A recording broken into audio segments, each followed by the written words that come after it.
ازيكم حبايب قلبي؟ عاملين ايه؟ النهارده بقى قررت اعمل معاكم شاورمه اللحمه. طبعا احنا قبل كده عملنا مع بعض شاورمه الفراخ، يعني هي نفس المقادير او المكونات بتاعتنا، بس بتختلف حاجات بسيطه. طبعا احنا هنا عندنا نص كيلو من اللحمه. بصوا، لازم اللحمه يا جماعه تبقى متقطعه كده زي ما انتوا عارفين، اللي هي الشرايح الرفيعه بتاعتنا. شايفين؟ ده نص كيلو من اللحمه. التوابل بتاعتي عندي ايه؟ عندي توم بودره، عندي بابريكا، عندي بصل بودره، عندي بهارات، كمون، فلفل، رشه من القرفه، ملح. تمام. بشره من جوز الطيب، 3 معالق خل. هنشوف بقى نحطهم كده على بعض، نسمي الله كده بسم الله ونعمل مع بعض. هنحط طبعا اللحمه بتاعتنا كده. تمام. بعدين هحط عليها كل التوابل بتاعتي ديت، ادمجهم كده مع بعض.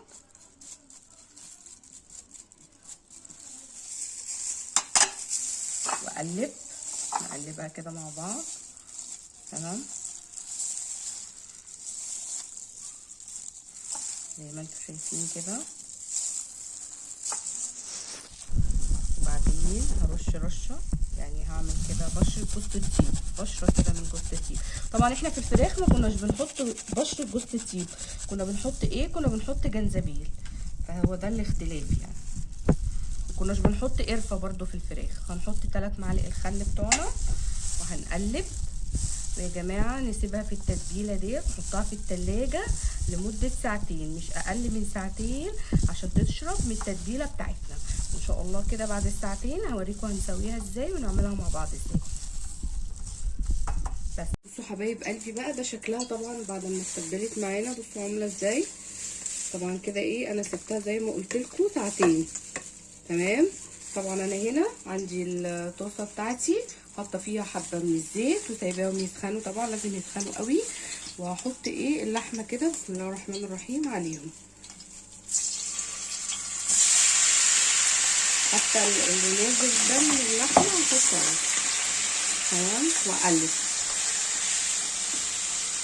افضل اقلب فيها كده لغايه اما اللحمه ايه بتاعتنا تجيب ميتها.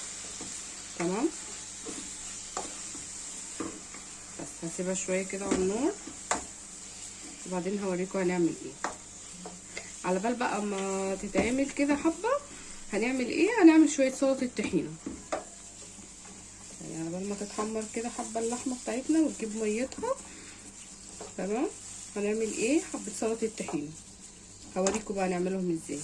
بصوا بقى حبايب قلبي، احنا هنا عندنا حوالي كوبايه طحينه صغيره. تمام. حطها هنا في الطبق بتاعي. التوابل بتاعتي عندي ايه؟ بحط لها كمون، بحط لها كزبره، بحط لها ملح، حبه من الشطه، حبه من الفلفل الاسود، معلقتين خل، وعصره ليمونه.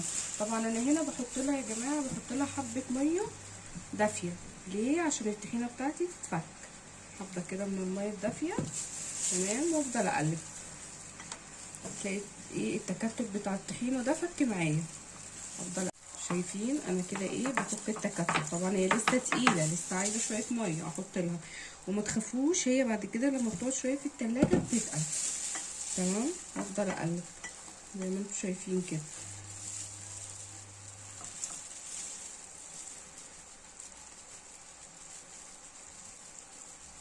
وبعدين هحط بقى التوابل بتاعتي كلها كده.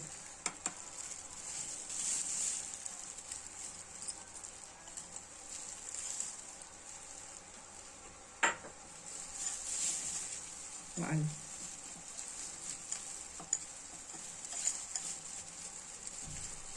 طبعا عايزين تضيفوا لها توم ضيفوا لها، مش عايزين براحتكم، يعني فص من التوم. تمام. هنحط بقى الخل بتاعي كده واقلب، واحط عصرة الليمونة بتاعتي.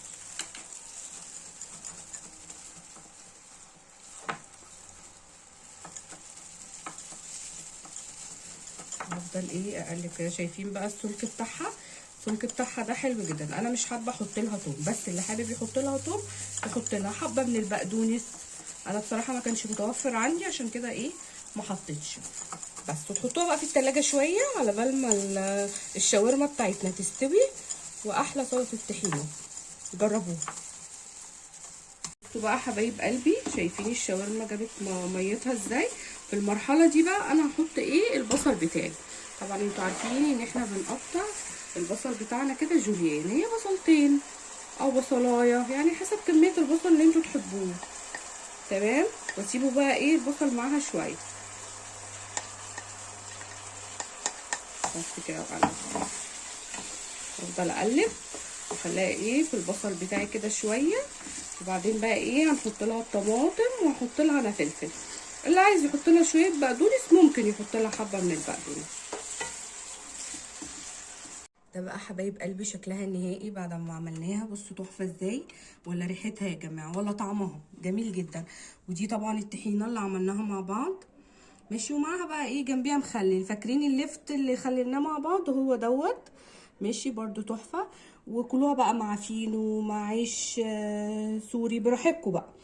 ولو الوصفه بتاعتي عجبتكم ما تنسوش بقى تعملوا لي لايك وشير وسبسكرايب. واشوفكم في الفيديو القادم. مع السلامه.